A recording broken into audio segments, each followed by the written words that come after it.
전쟁이 끝나면 진짜 게임이 시작된다. 안녕하십니까? 35년간 전 세계 총성이 들리는 곳이라면 어디든 달려갔던 기자입니다. 아프가니스탄의 먼지 자욱한 도로에서, 이라크 바그다드의 불타는 거리에서, 우크라이나 키이우의 폭격 속에서 저는 항상 같은 장면을 목격했습니다. 총성이 멈추는 순간 또 다른 전쟁이 시작된다는 것을. 바로 돈의 전쟁입니다. 여러분, 지금 중동에서 벌어지고 있는 일을 단순히 군사 충돌로 보고 계십니까? 그렇다면 오늘 이 영상이 여러분의 시각을 완전히 바꿔드릴 것입니다. 미국과 이스라엘이 이란을 압박하는 이 순간, 트럼프는 무엇을 보고 있을까요? 전 세계 투자자들은 무엇을 준비하고 있을까요? 그리고 가장 충격적인 질문. 기름 한 방울 나지 않고 전쟁 폐허에서 출발한 대한민국이 왜 이 모든 것의 최대 수혜자가 될 수 있는가? 오늘 저는 그 냉혹하고도 놀라운 진실을 낱낱이 공개하겠습니다. 40대 가장 여러분, 경제가 어렵고 앞이 막막하게 느껴지시지요? 70, 80, 100세 어르신 여러분, 세상이 다시 어지럽게 돌아가는 것 같아 불안하시지요? 오늘 이 자리에 끝까지 함께 해주십시오. 이 이야기가 끝날 때쯤 여러분은 대한민국이라는 나라에 살고 있다는 것이 얼마나 큰 축복인지 가슴으로 느끼실 것입니다. 자, 시작하겠습니다. 트럼프라는 변수. 이것은 전쟁이 아니라 거래다. 본격적인 이야기에 앞서 트럼프를 먼저 이해해야 합니다. 왜냐하면 지금 벌어지고 있는 중동의 긴장은 트럼프라는 인물을 빼고는 절대 설명이 되지 않기 때문입니다. 트럼프는 정치인이기 이전의 사업가입니다. 그는 평생 하나의 원칙으로 살아왔습니다. 모든 것은 거래다. 이것을 기억하십시오. 그가 이란을 압박하는 이유는 단순한 이념 대결이 아닙니다. 첫 번째 이유는 에너지 패권입니다. 이란이 국제 원유 시장에서 배제될수록 미국의 셰일 오일과 가스 수출 경쟁력은 올라갑니다. 미국은 현재 세계 최대 원유 생산국입니다. 유가가 오를수록 미국 에너지 기업들은 막대한 이익을 얻습니다. 두 번째 이유는 방산 수출 확대입니다. 중동의 긴장이 높아질수록 주변 국가들은 더 많은 무기를 삽니다. 사우디아라비아, UAE, 카타르, 쿠웨이트. 이 나라들이 사는 무기의 상당 부분이 미국산입니다. 록히드 마틴, 레이시온, 보잉. 이 기업들의 주가를 한번 찾아보십시오. 중동 긴장이 높아질 때마다 어떻게 됩니까? 오릅니다. 세 번째 이유는 금융 패권입니다. 전쟁이 발생하면 전 세계 자본은 가장 안전한 곳으로 이동합니다. 달러입니다. 달러 강세는 미국 금융 시스템의 지배력을 더욱 강화합니다. 정리하면 트럼프가 이란을 압박할수록 에너지, 방산, 금융에서 미국이 이익을 봅니다. 이것이 냉혹한 현실입니다. 그리고 이 냉혹한 현실 속에서 대한민국은 어떤 위치에 있을까요? 잠시 후에 자세히 말씀드리겠습니다. 지금은 먼저 전후 경제수혜국 5위부터 1위까지 살펴보겠습니다. 전후 경제수혜국 탑5. 역사가 증명하는 패턴. 역사는 반복됩니다. 1991년 걸프전 이후, 2003년 이라크전 이후, 2022년 러시아, 우크라이나 전쟁 이후, 매번 전쟁이 끝나고 나면 정확히 같은 패턴이 반복됐습니다. 어떤 나라들이 이익을 받는지를 분석하면 다음 전쟁 이후에 누가 이익을 볼지 예측할 수 있습니다. 자, 5위부터 시작하겠습니다. 5위, 인도입니다. 중동의 빈자리를 채울 거대한 입입니다. 여러분, 러시아, 우크라이나 전쟁을 기억하십니까? 전쟁이 시작되자마자 서방 국가들은 러시아 원유를 보이콧했습니다. 그런데 인도는 달랐습니다. 인도는 러시아 원유를 국제 시세보다 30% 저렴하게 대량으로 사들였습니다. 그리고 이것을 정제해서 유럽에 팔았습니다. 전쟁 중에 인도 정유 기업들의 수익은 폭발적으로 늘었습니다. 인도의 전략은 명확합니다. 어느 편도 들지 않는다. 하지만 모든 편의 물건을 판다. 이번 중동 전쟁에서도 인도는 같은 전략을 쓸 것입니다. 이란이 배제되면 중동 에너지 공급망에 빈자리가 생깁니다. 그 빈자리를 채우는 공급 루트의 중간에 인도가 있습니다. 또한 전쟁 후 재건 시장에는 막대한 노동력이 필요합니다. 14억 인구를 가진 인도가 그 노동력을 공급합니다. 전쟁의 승자가 필요로 하는 것을 모두 팔 수 있는 나라. 그것이 인도입니다. 그러나 인도에는 한 가지 약점이 있습니다. 기술입니다. 고부가 가치 기술 산업에서 인도는 아직 한국에 미치지 못합니다. 이것이 한국의 기회와 연결됩니다. 잠시 후에 설명드리겠습니다. 4위, 폴란드와 동유럽입니다. 자유진영의 새로운 변기창입니다. 2022년 러시아, 우크라이나 전쟁이 시작되던 날, 유럽 각국 국방장관들은 밤새 회의를 했습니다. 그들이 깨달은 것은 하나였습니다. 우리는 너무 오랫동안 방어를 미국에 의존했다.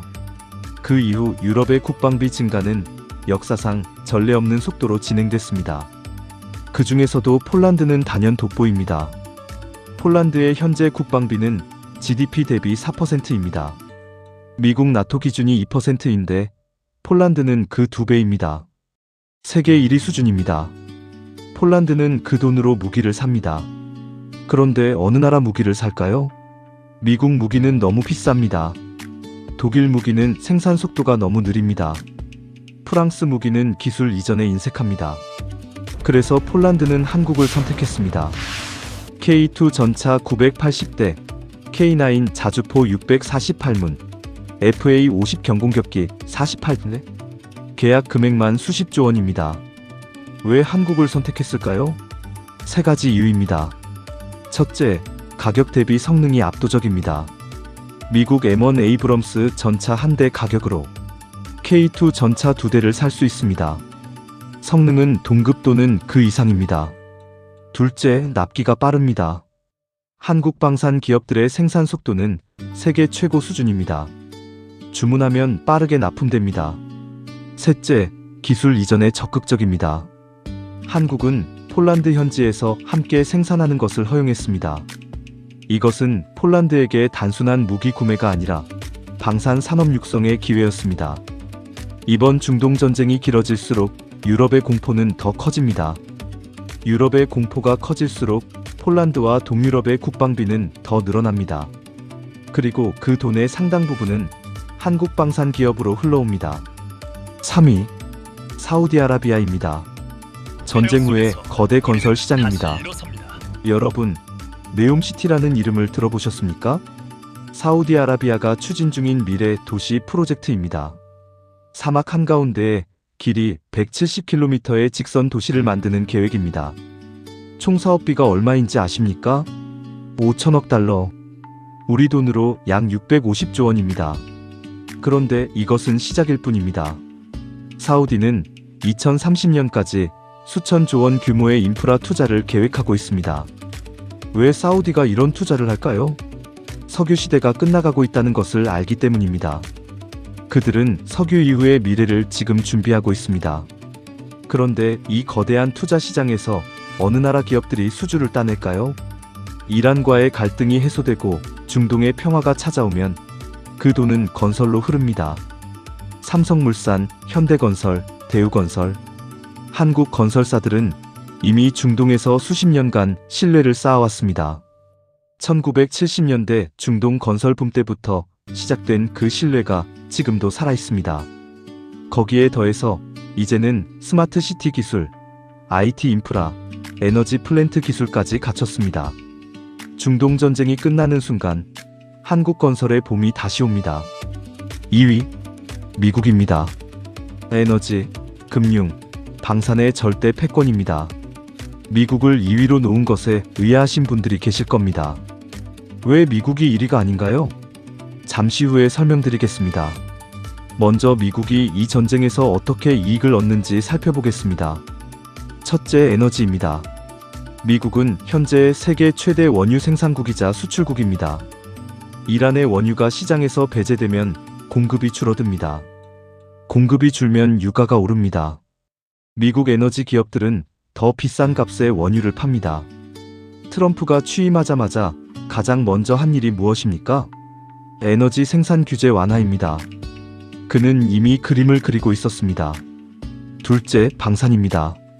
이스라엘에 공급되는 무기, 사우디에 판매되는 방공 시스템, 동맹국들이 구매하는 첨단 무기, 이 모든 것이 미국 방산 기업의 수익으로 이어집니다. 셋째, 금융입니다. 전쟁이 터지면 전 세계 자본이 달러로 몰립니다.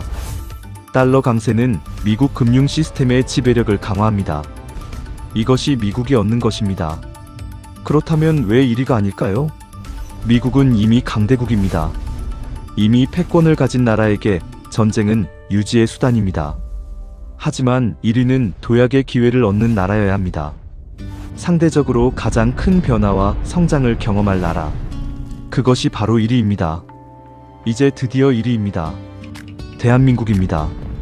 여러분, 심호흡 한번 하시고 들으십시오. 저는 35년간 전 세계 전쟁터를 누볐습니다. 아프가니스탄에서, 이라크에서, 시리아에서, 우크라이나에서, 그리고 그 모든 곳에서 전쟁이 끝난 뒤 가장 빠르게 기회를 잡는 나라들을 지켜봤습니다. 그런 제가 이번에 가장 주목하는 나라가 대한민국입니다. 왜 그럴까요? 이유는 5가지입니다. 첫 번째 이유, K방산의 폭발적 성장입니다. 2023년 한국의 방산 수출액은 약 140억 달러로 역대 최고치를 기록했습니다. 우리 돈으로 약 18조 원입니다. 불과 5년 전만 해도 30억 달러 수준이었습니다. 5년 만에 5배 가까이 성장했습니다. 그런데 이것은 시작에 불과합니다. K2 전차는 독일의 레오파르트, 미국의 에이브럼스와 비교해서 성능은 대등하고 가격은 절반입니다. K9 자주포는 현재 전 세계에서 가장 많이 팔리는 자주포입니다. 천궁2 미사일 방어 시스템은 미국의 패트리어트와 비교됩니다. FA-50 경공격기는 최신 전자전 장비를 갖춘 가성비 최강의 경공격기입니다. 이 무기들의 공통점이 무엇인지 아십니까? 싸고 빠르고 성능이 뛰어납니다. 전 세계가 국방비를 늘리고 있는 지금 가장 필요한 무기가 바로 이런 것들입니다. 두 번째 이유, 반도체 패권입니다. 현대 전쟁은 반도체 전쟁입니다. 드론 한 대를 만드는데 수백 개의 반도체가 들어갑니다. 미사일 유도 시스템, AI 전투기, 사이버 전쟁 시스템, 모두 반도체가 없으면 작동하지 않습니다. 삼성전자와 SK하이닉스, 전 세계 메모리 반도체의 60% 이상을 한국이 생산합니다. 전쟁이 길어질수록 무기 수요가 늘어납니다. 무기 수요가 늘어날수록 반도체 수요가 폭발합니다. 그 이익이 고스란히 한국으로 흘러옵니다. 세 번째 이유, 조선 산업의 부활입니다. 전쟁으로 에너지 공급망이 흔들리면 대체 수송로를 찾아야 합니다. LNG 수송선, 원유 탱커, 군함, 이 모든 것을 만드는 나라가 어디입니까? 바로 한국입니다. 현대중공업, 삼성중공업, 하나오션, 전 세계 LNG선의 70% 이상이 한국에서 만들어집니다. 에너지 수송 수요가 늘어날수록 한국 조선 산업은 호황을 맞습니다. 네 번째 이유, 재건 시장의 경험입니다. 한국은 전쟁 폐허에서 스스로 재건한 유일한 나라입니다. 1953년 전쟁이 끝났을 때 한국의 1인당 국민소득은 67달러였습니다. 지구상에서 가장 가난한 나라 중 하나였습니다. 70년이 지난 지금 한국의 1인당 국민소득은 3만 달러가 넘습니다. 약 450배 성장했습니다. 전쟁 폐허에서 재건이 무엇인지를 몸으로 안다는 것. 이것은 어느 교과서에서도 배울 수 없는 경험입니다. 중동 재건 시장이 열릴 때 그 경험과 기술력을 가진 나라, 바로 대한민국입니다. 다섯 번째 이유, 지정학적 위치의 역설입니다. 한국은 강대국들로 둘러싸인 나라입니다. 미국, 중국, 일본, 러시아, 누군가는 이것이 약점이라고 말합니다. 하지만 저는 35년 취재 경험으로 이렇게 말씀드립니다. 이것은 최강의 강점입니다. 왜냐하면 한국은 어느 진영에도 완전히 편입되지 않으면서 모든 진영과 거래할 수 있는 위치에 있기 때문입니다.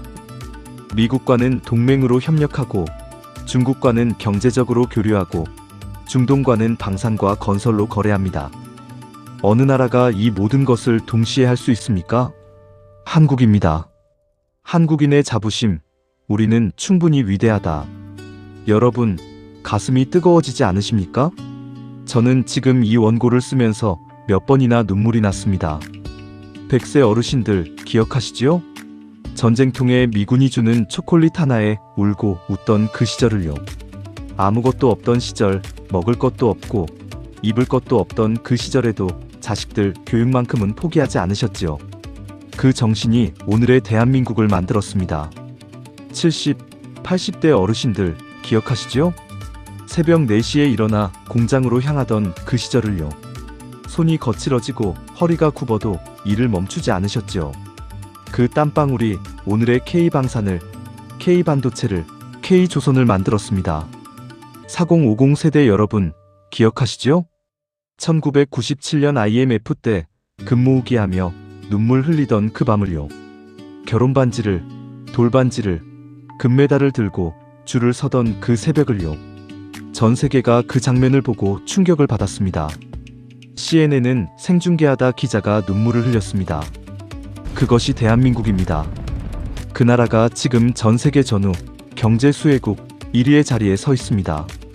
지금 경제가 어렵다고요? 전쟁 위기라고요? 아닙니다. 전 세계가 지금 한국의 기술을 기다리고 있습니다. 폴란드 국방장관은 한국 방산 기업을 찾아옵니다. 사우디 왕세자는 삼성 반도체를 주문합니다.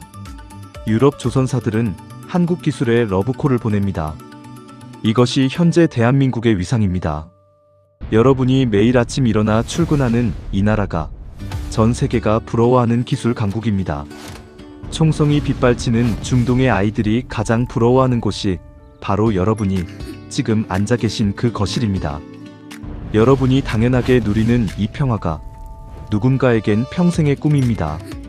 대한민국에 사는 것은 축복입니다. 우리가 해야 할 것, 흐름을 읽는 눈을 가져라. 자, 이제 마무리를 향해 가겠습니다.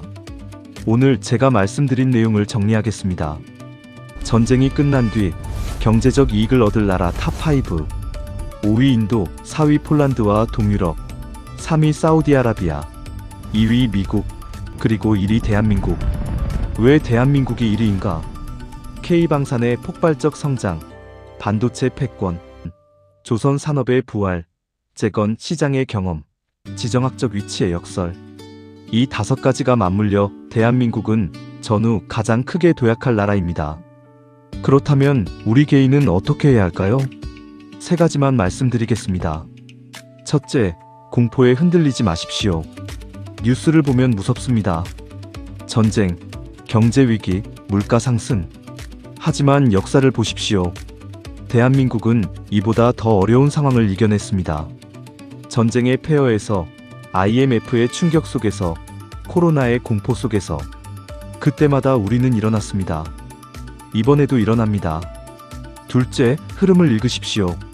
세상이 어떻게 움직이고 있는지 관심을 가지십시오. 방산, 반도체, 조선, 건설. 이 산업들이 어떻게 성장하고 있는지 지켜보십시오. 대한민국이 어떤 방향으로 나아가고 있는지 이해하면 두려움이 줄어듭니다. 셋째, 자부심을 가지십시오. 우리가 만들어낸 이 나라의 가치를 스스로 알아야 합니다. K방산을 자랑하십시오. K반도체를 자랑하십시오. 우리 어르신들이 만들어낸 한강의 기적을 자랑하십시오. 우리가 스스로를 자랑스럽게 여길 때 세상도 우리를 더 높이 봅니다. 사랑하는 시청자 여러분, 전쟁은 비극입니다.